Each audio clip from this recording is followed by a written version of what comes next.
যখন আমার পক্ষে কথা বলবে তখন ধরে নেবেন কোনো না কোনোভাবে আমি দেশের বিপক্ষে চলে গেছি, আমি ভারতের দালালি করতেছি। এটা আমার কথা না, এটা হলো আমাদের শেরেবাংলা একে ফজলুল হকের কথা। এখন দেখেন বাংলাদেশে বেশ কিছু শিশু মারা যাচ্ছে, বেশ কিছু, মানে সেটা তুলনামূলকভাবে অনেক বেশি। এরকম একটা মানুষ মারা যেতে দেখেছিলাম আমরা শেখ হাসিনার আমলে। করোনার কথা আপনাদের মনে আছে না?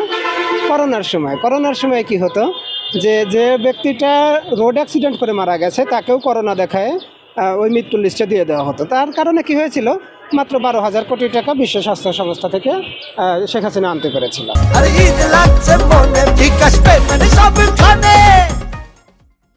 এখন হামের বিষয়টা কি হয়েছে দেখেন, যে মানে ঠান্ডাজনিত কারণে, অন্যান্য কারণে যারা মারা যাচ্ছে তাদেরকেও এই লিস্টের অন্তর্ভুক্ত করা হচ্ছে। আবার ডক্টর মোহাম্মদ ইউনূসকে কোনো না কোনোভাবে দোষী সাব্যস্ত করা হচ্ছে। দেখেন যে কিছু বাচ্চা শিওর সুশীলের পোশাক পরে ডক্টর মোহাম্মদ ইউনূসের ফাঁসির দাবি তুলতেছে।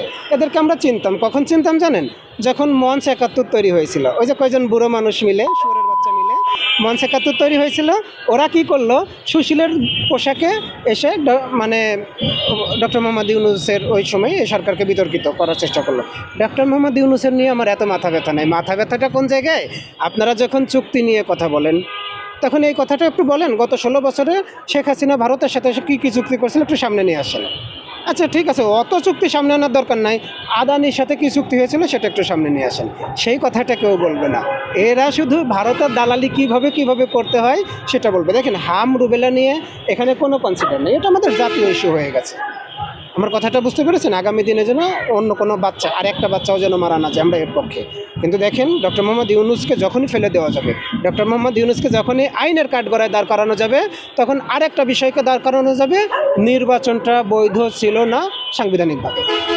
আমার কথাটা বুঝতে পারলেন? এই নির্বাচনটা হওয়ার কথা ছিল কতই, 2029 সালে।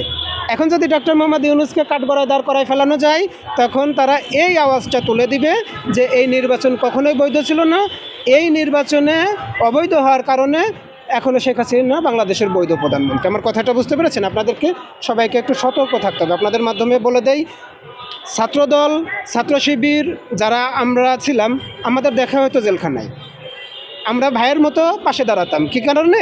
ওই রিমান্ডে নিয়ে আচ্ছা মতো পিটাইতো, ওই রিমান্ডে সেই ঠিকমতো চিকিৎসা না দিয়ে জেলখানায় আবার ঢুকাই দিত। আমরা আপন ভাইয়ের মতো বসে সেবা যত্ন করতাম। আমার সেবা আরেকজন করতো, আরেকজনের সেবা আমরা করতাম। আমরা যেন সেই দিনগুলো ভুলে না যাই। এই ডক্টর মোহাম্মদ ইউনূসকে কোনোভাবেই আর বিতর্কিত করা যাবে না। ডক্টর মোহাম্মদ ইউনূসকে বিতর্কিত করতে গেলেই আমাদের তারেক জিয়া রহমানকে বিতর্কিত করতে হবে। আর তারেক জিয়া রহমানকে কোনো মতো বিতর্কিত করলে তৃতীয় শক্তি এখানে কোনো না কোনোভাবে ইনভলভ হবেই হবে। আমার কথাটা বুঝতে পেরেছেন? অনেকেই বলতেছে, দেখেন শেখ হাসিনার কিছু অডিও বার্তা ভাইরাল হচ্ছে যে আমি ওই আমরা যে প্লেনে ভারত পাঠানো হয়েছিল ওই প্লেনটা পাঠাইলে আমি আবার মাথা উঁচু করে বাংলাদেশে ফিরে যাইতে চাই। এই কথাটা কেন বলেছে জানেন?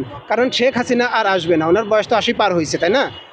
আমরা সবসময় শুধু ওই কলকাতার দিকে নজর না রেখে একটু লন্ডনের দিকেও নজর রাখতে চাই, যেন এখানে কোনোভাবে টিউলিপ সিদ্দিকীকে বাংলাদেশে ইনভলভ করা না হয়।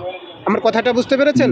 আমরা যারা আন্দোলন করেছিলাম, আমরা যারা সংগ্রাম করেছিলাম, রাজনীতি না বুঝে আন্দোলন সংগ্রাম করেছিলাম, এই জুলাই সংশ্লিষ্ট যারা আছে সবাই এখন রাজনীতি নিয়ে চোখ খুলে গেছে। আমরা আপনাদের কাছ থেকে একটু সময় চেয়ে নিচ্ছি, অল্প সময়ের ভিতর আমরা রাজনীতিগুলোর একদম A to Z বুঝে যাওয়ার চেষ্টা করব এবং আগামীর দেশটা আমরা জেন আলফার কাছে বুঝে দিয়ে আমরা আমাদের জায়গা থেকে সরে যাব ইনশাল্লাহ। এবং শেখ হাসিনার যে বার্তাগুলো আসতেছে, এই বার্তাগুলোর বিপরীতমুখী কী কী বার্তা দিতে পারে সেদিকে নজর রাখার জন্য সবার কাছে আহ্বান জানাচ্ছি।